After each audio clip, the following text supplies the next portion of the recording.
Tretia otázka, a teda najžiadanejšia, mala vyše 60%, a to je otázka, ako vnímate Lex atentát a celé tie udalosti okolo atentátu a samotný atentát na Roberta Fica. Ja som sa viackrát ako prvý vyjadril, že toto je hrátaň ich služieb kolektívneho západu, lebo takú vec to nie je možné, aby pripravil nejaký osamelý vlk. Jedine treba naplánovať, treba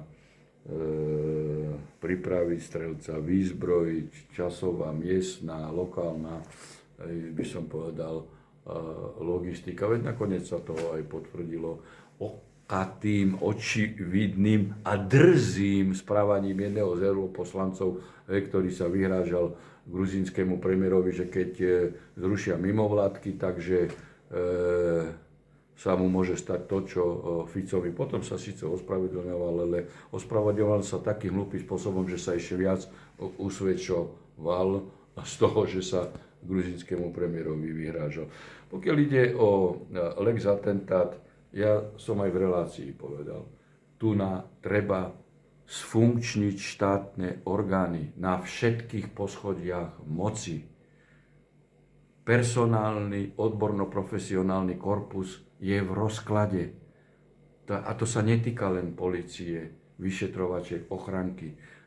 To sa týka aj poslancov, aj ministrov, aj na postoch predsedu parlamentu, prezidenta republiky, generálneho prokurátora. Treba dodržiavať ústavu a zákony, platný právny stav. A toto je vec koncepčná, principiálna, systémová, to je dlhodobý proces.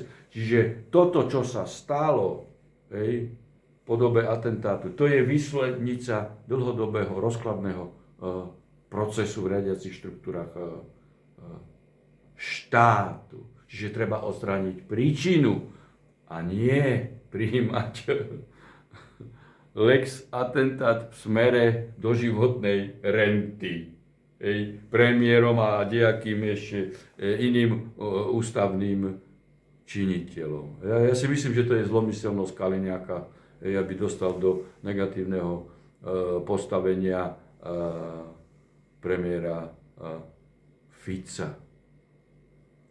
Ďakujeme pekne a želáme, nech sa darí. Veľa zdravia.